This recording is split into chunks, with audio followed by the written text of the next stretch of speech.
Hola a todos y bienvenidos. Hoy vamos a meternos de lleno en las nuevas guías de la Society of Critical Care Medicine y lo hacemos para hablar de un tema clave en la UCI, el uso de bloqueantes neuromusculares en el síndrome de dificultad respiratoria aguda. Soy el doctor Nabil Gadar Fuentes y esto es Temas de Terapia Intensiva. A ver, para cualquier intensivista esta es la pregunta del millón, ¿verdad? Enfrentarse a un paciente con un SDRA grave y tener que decidir si se usa o no un bloqueante neuromuscular, es un momento crítico.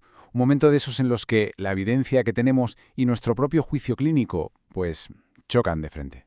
Bueno, pues vamos al lío. El panel de expertos se centró en 5 preguntas clave, que lógicamente dieron lugar a 5 recomendaciones. Vamos a ver cuál fue el veredicto final y sobre todo cómo llegaron a esas conclusiones.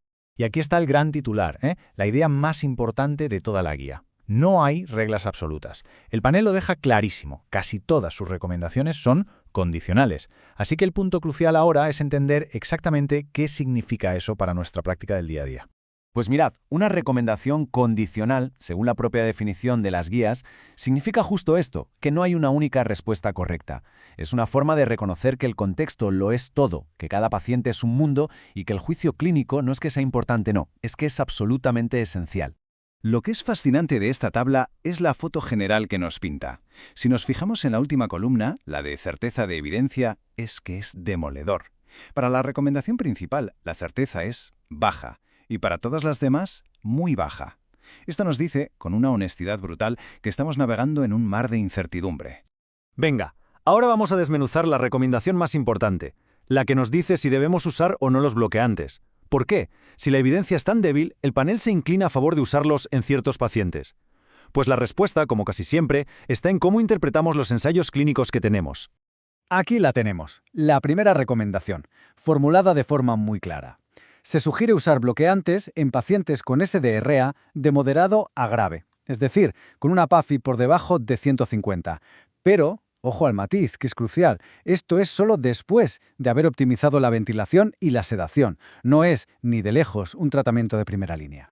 0,74. Este número es el corazón de todo el argumento a favor.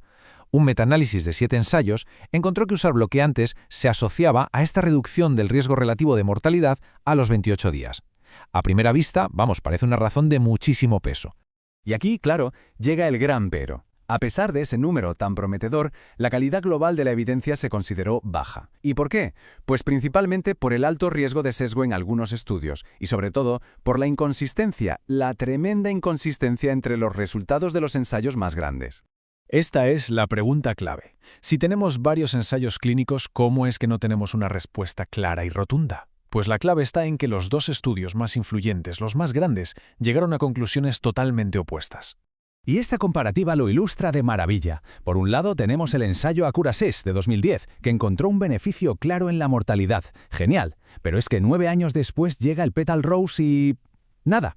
No puede replicar ese hallazgo. ¿Y por qué esta diferencia? Pues las diferencias son la clave de todo. El Petal Rose usó una sedación más ligera en su grupo control y mucho más prono. Y claro, esas 2 intervenciones por sí solas ya mejoran los resultados. Esto enturbia completamente el agua y explica esta tremenda incertidumbre. Pasemos ahora a las otras recomendaciones, donde la incertidumbre es, si cabe, todavía mayor. El panel llamó estas áreas de equilibrio o equipoise, que básicamente significa que la evidencia no se inclina ni para un lado ni para el otro, dejando la decisión por completo en manos del equipo clínico. La segunda pregunta es súper práctica. Una vez que hemos decidido usar un bloqueante, ¿cómo lo hacemos? ¿Le ponemos una dosis fija o la vamos ajustando con monitorización, con el famoso tren de 4? Pues la respuesta de las guías es que no hay respuesta. No se ha encontrado ni un solo ensayo clínico aleatorizado que compare una estrategia con la otra. Así que, ¿qué nos dicen? Que cualquiera de las 2 es aceptable y que la elección debería basarse en la experiencia del centro, los recursos que tengamos y, por supuesto, las características de cada paciente. Las siguientes 2 preguntas van a otro pilar fundamental, la sedoanalgesia. ¿Cómo nos aseguramos de que el paciente esté bien sedado antes y, sobre todo, durante la parálisis? ¿Deberíamos usar escalas o nos fiamos de la evaluación clínica? Y de nuevo, nos topamos con lo mismo, falta de evidencia comparativa. A ver, es un principio básico que un paciente paralizado debe tener una sedación profunda, eso nadie lo duda. Pero no hay datos que demuestren que usar escalas o monitores como el BIS sea mejor que el juicio clínico de un experto. La recomendación es clara, hay que asegurar la sedación. El cómo se hace, ese ya queda abierto a nuestra decisión. Y la última pregunta clínica aborda una combinación de terapias que es el pan de cada día en el SDRA grave. ¿Es necesario o es beneficioso mantener el bloqueo neuromuscular cuando un paciente está en prono? Aunque en la práctica esto se hace muchísimo, en el ensayo PROSEVA, más del 90% de los pacientes en prono recibieron bloqueo, la verdad es que no tenemos evidencia sólida que lo respalde de forma rutinaria. No sabemos si el bloqueo añade algún tipo de beneficio extra al prono, así que, una vez más, la decisión vuelve a la cabecera del paciente. Entonces, si las guías están llenas de recomendaciones condicionales y de evidencia de certeza baja o muy baja, ¿qué hacemos? Bueno, pues el panel no solo resumió lo que sabemos, sino que también nos dibujó un mapa de todo lo que necesitamos descubrir. Y aquí se resumen algunas de esas grandes preguntas. ¿Cuál es el momento exacto para empezar? ¿Bloqueamos primero y luego pronamos? ¿O es mejor al revés? ¿De verdad todos necesitan 48 horas de infusión, como se hacían los ensayos? Estas son las áreas donde hace falta investigación de la buena para tener respuestas más firmes en el futuro. Esta cita del propio artículo, para mí, resume a la perfección el espíritu de todo el documento.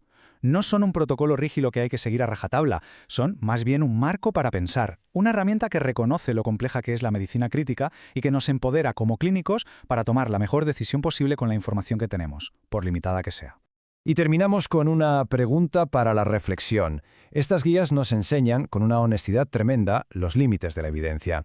Y ante esta incertidumbre, la decisión de paralizar a un paciente recae, más que nunca, en el arte de la medicina, en la experiencia, en la evaluación individual y en el juicio clínico.